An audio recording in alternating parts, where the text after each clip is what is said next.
What's up, Leafs fans, and welcome to Leafs Digest. Now, I'm not overly certain what the reasonable expectation of time was that we as fans, the fan base in general, was feeling that Justin Holl was going to have to sit out before he got back into this lineup. But regardless of how you felt, where you sat on the whole situation, it is time. Justin Holl has swapped back into this lineup in replacement of Travis Dermott. Now, this is a move that I've honestly come to expect the more that Timothy Liljegren has played in this lineup on a regular basis. Before we came into this season, Josh and I talked about, is Liljegren ready? Is it time we move on from him? Do we need to see if this organization really has developed and drafted well in the defenseman position? Well, as far as Rasmus Sandin goes, this is a guy who got into the playoffs last year and earned his spot, and we knew he was going to be in the top 6 this year. That's a guy who was drafted and developed by this team. And then you look at Timothy Liljegren. Timothy Liljegren took a little bit longer and was one of those guys. I kept making the joke that he was the Leafs version of the Bruno Caboclo, a year away from being a year away, or 2 years away from being 2 years away, however you want to put it. I kept joking that was the situation here in Toronto with Timothy Liljegren.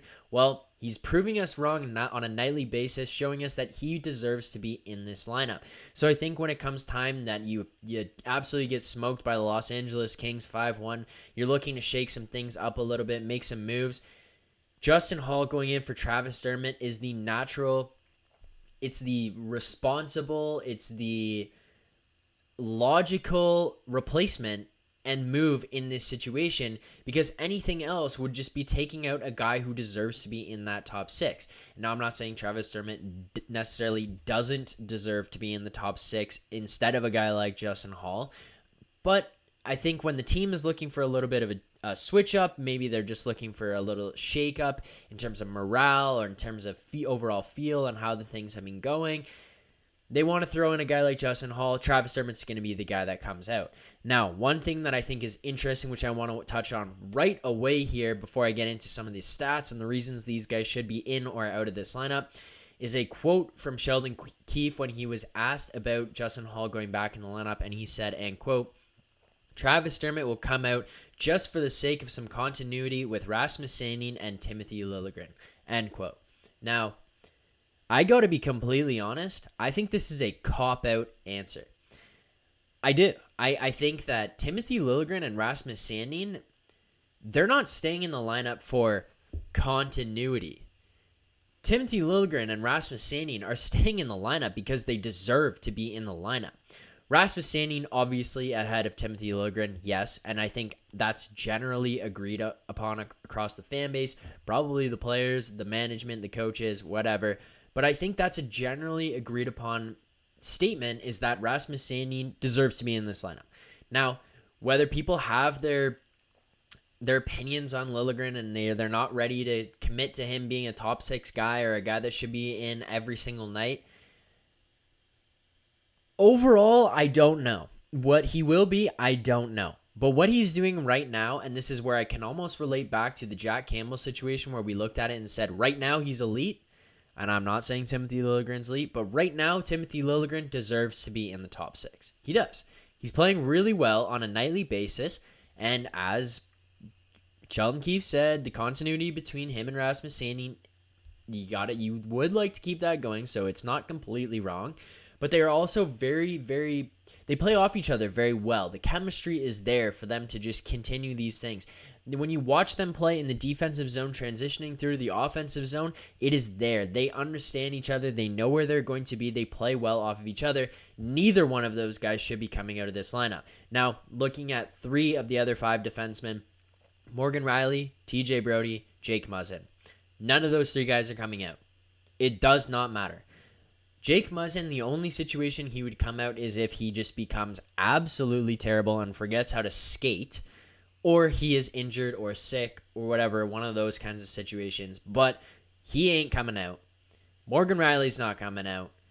That guy just signed an 8-year deal for $60 million. He's definitely not coming out. And TJ Brodie has been one of our best defensemen on a nightly basis throughout this entire season, and definitely was last year as well. So he is most likely not coming out ever. So then you look at Sandin, Liljegren, Dermott. Well, As I said, Sandin, he deserves that spot. So now Liljegren and Dermott. Well, Liljegren has earned that spot over Travis Dermott. And the other part of this goes to, in terms of defensive play and the pairings that get rolled out there, let's roll through them a little bit here. First, you have Morgan Rielly playing with Travis Dermott. Neither one of those guys is overly defensively responsible. And now, one thing that I was thinking about earlier is that Morgan Rielly is a defenseman who loves to play the offensive game. And let's be honest, he's pretty good at it. When he is on, and he can play well in the offensive zone. We saw that pass that he made to Mitch Marner in the game against the Boston Bruins, where he finds him backdoor. Marner shoots it, obviously hits off of Tavares' stick. A little bit of a controversy there before it's confirmed a goal. Tavares gets credit for it, but it comes as a result of Rielly sliding down into the play, making that cross-crease pass to Marner. Bing, bang, boom. We got ourselves a goal. Rielly does have the offensive ability. Where he lacks, usually, is defensive. Where in the defensive end, making defensive decisions, being defensively responsible, that's kind of where he loses it. And yes, I understand, and you don't gotta harp on me for it. He is a defenseman, and he should be good at those things. I know that. He is not. That's the reality of the situation, but he's serviceable in the defensive zone. He's not a guy that you're terrified to have out there, especially when he's alongside a defensively responsible partner, i.e., TJ Brodie. But with Jake Muzzin struggling, causing this lineup switch in the first place, TJ Brodie slides in there alongside Muzzin to kind of balance that out, calm Muzzin down, even things out, make it a little more calming, I guess would be the best way to put it. So you put in Liljegren, he plays with Sandin, Holl comes out, Dermott's only position that he can go to is with Morgan Rielly. Now, one of the biggest criticisms I have had, Josh kind of has seemed to follow me along with this criticism, we're on the same page with it, is that Travis Dermott is a guy who is consistently inconsistent. I can always count on Travis Dermott to be inconsistent. I know that from shift to shift, from period to period, from game to game, Travis Dermott will have massive fluctuations in the quality of play that he brings. This is a guy who is not the most reliable defensively, and his offensive skill, it may get there at some point in his career, but right now, it ain't there. It's just not. It's not up to the standard you'd like it to be at for a guy who lacks that much defensive ability. So for him to play alongside Morgan Rielly, it is a scary, very concerning D pair, especially for a guy who is supposed to be one of the best defensemen on this team in Morgan Rielly. You now can't rely on that D pair. So Justin Holl obviously going to slide back in for Dermott. I think it's a reasonable swap. I do want to consider these two players and their stats over the past couple of seasons and what they could be and what they are right now. Justin Holl, obviously a 29-year-old. Travis Dermott, only 24. Justin Holl, 6'4", 194 pounds listed at, and he makes $2 million a year this year and next year as well on his contract. Very similar situations, but height and weight difference is a little bit. Dermott is 6 foot 203, 1.5 mil per year, and he has this year and next year as well as Justin Holl, both here this year and next year. So you're kind of looking at similar things in contract, even in salary that these guys are making. But where the discrepancy comes in and where I think that there might be a little more promise for Justin Holl is, first of all, this team can often be lacking right-handed defensemen. Bang. Check mark for Justin Holl. Travis Dermott is obviously a left-handed defenseman. Justin Holl, last season, played 55 games. He had 2 goals, 18 assists, 20 points, and was a plus 16. I get it, whoop-de-doo, Canadian division, not that great. Still, you can only play who's in front of you, and these are the stats that he put up. And where I think this becomes more important is that you're not looking at a comparison of a defenseman from another team or from another division. You're looking at a guy who was also on this team in Travis Dermott, who played 51 games last year as opposed to the 55. He had 2 goals, 4 assists, 6 points in only 5 less games. So 20 points for Holl, 6 points for Dermott. Dermott was a -1 on the season last year. Now I know that these numbers and everything they aren't the be-all, end-all of what a player is and what they can be, but they just help us kind of determine what is going on in the player's career, what is going on with their style of play, all that kind of stuff.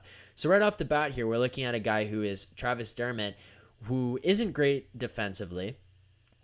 And he's not putting up as many points as Justin Holl. Now, Justin Holl, we know he's not an offensive defenseman by any stretch of the imagination. But hey, 20 points in 55 games from a more defensively responsible defenseman who also goes plus 16. You can respect that. You can get behind those numbers. Whereas Travis Dermott, a -1 and only 6 points on the year in 4 less games, bad math. 4 less games, 55 versus the 51. It's a little bit tough. And then you go into this season, 7 games played for Justin Holl, 0 goals, 0 assists, 0 points, -7 on this season. Travis Dermott, 12 games played, 0 goals, 1 assist, 1 point obviously, and a 0 overall. Now, the biggest discrepancy in these two guys' points and stats for this season is the minus section. And that is the one section which I know that I just referred to it, especially for last year with Holl being a plus 16 and Dermott being a -1. But that's one of those stat categories that's kind of weird in terms of guys getting on and off the ice. And I know you can't look too much into it, but there he goes, a -7. We know he's been playing poorly defensively to start this season. Jake Muzzin was also struggling, which does not help. But it's not like Travis Dermott is an absolute world beater with his statistics. So this is an interesting kind of comparison of how the two are doing this year. And then Travis Dermott, even though he's a 0 overall, he's only got 1 assist. So he's not putting up crazy points. He has 1 more point than Justin Holl. That's it. And he's played 5 more games. So overall, when you're looking at the swap, it's a pretty even swap here. You can almost hope that Justin Holl gets himself back to a position of where he was last year, playing similar to that. And the other way that I would look at this, even if it's just even up, yes, Justin Holl is a right-handed defenseman, which helps out this lineup a little bit more. I would think I appreciate that because there you have a guy who can slide into that spot, play right-handed, maybe alongside Morgan Rielly, or you shuffle the lines back around. Rielly, Brody, even that out, and then hopefully Muzzin is back to the place where he was last year and in the preseason this year, and he can kind of help carry Holl along, and the two of them can just sort this all out, and then you're looking at a situation where Holl or Dermott could be a movable piece. And then tying into my final point before I head off here, the one last thing we could look at this in terms of Leafs fans, and I think it would be an interesting perspective to go about here, is that if nothing else, swapping in Travis Dermott and Justin Holl, whether it be Holl going in for Dermott or Dermott going back in for Holl, at some point along the way here could be some little ploy by Kyle Dubas in order to showcase what potentially minimal abilities these two guys have left, what they could offer in a trade package for one of, if not both of these defensemen.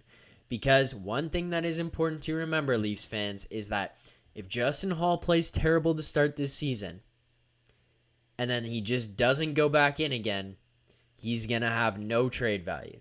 It goes for both guys, but everyone who's screaming, trade Holl, if you just trade him right now without him getting back in there, we are going to get not even a bag of pucks. We are going to get a bag of pucks that your dog has rummaged through and put bite marks in and taken chunks out of and run around, left in the yard over the winter, dog poo all over it, and then they bring it back in, and now you got to shoot within your basement unsuspectingly knowing that it's covered in dog poo. That is what we would get back for Justin Holl at this point in time, considering how poor he's been to start the season. And then the fact that he hasn't gotten into a game since. There will be no return. I understand the monetary value of trading a guy with $2 million cap space, but you need something. You need draft picks. You need that prospect. You need something, Leafs fans. We can't just throw the guy away for nothing. I do understand the importance of the cap space, but still, something. Picks. Something. We don't got any picks. We need these picks. So you have to showcase these guys a little bit. If he tanks again, get him out of this lineup. Move on from him for that nothing, for that crappy dog-chewed puck, bag of dog-chewed pucks for Justin Holl, for Travis Dermott, whatever. But you have to showcase these guys a little bit. Otherwise, we can't get anything. Now, Leafs fans, a couple of things before I close this one off. Non-Leafs related here. If you enjoy the digest, media brand if you watch along with Raptors Digest, Courtside Digest, or follow along here with the Leafs Digest, and you have an interest in doing these social media and helping out with social media, whether it be for all the brands, just one of the streams, whatever it is, make sure you hit me up right here. I got my link, moving my finger around to my own personal Instagram right here. This is my Instagram right in this box here. You can message me. I will help you get set up. If this is something you are interested in, you can send me, once you connect with me, you can send me an email with resume, CV, whatever you want to do. We can work on that. I will connect you with Ben as well. So let me know if you are interested in the socials, helping with the social media of these channels. And then the last thing that I want to remind everybody is that we are on the road to 2,000 subscribers. If you are not subscribed yet, make sure you do so right now. This video is coming to an end, so after you've liked, commented, let us know what you think about Justin Holl swapping in for Travis Dermott. If this is a good move, a bad move, what kind of trade pieces you think we could get in return. If you think Timothy Liljegren should stay in this lineup, after you've done all of that, you've shared it with your friends, and you've liked this video, make sure you subscribe to this channel because that is the most important thing you can do at this time. Leafs fans, thank you guys for joining along. Non-Leafs fans who are here to hate watch and just laugh about the fact that we're breaking down videos of Justin Holl swapping in for Travis Dermott, I still thank you for your support. Thank you for following along. We will see you guys after the next game against the Philadelphia Flyers, Wednesday, November 10th at 7:30 in Philadelphia. Leafs fans, keep believing.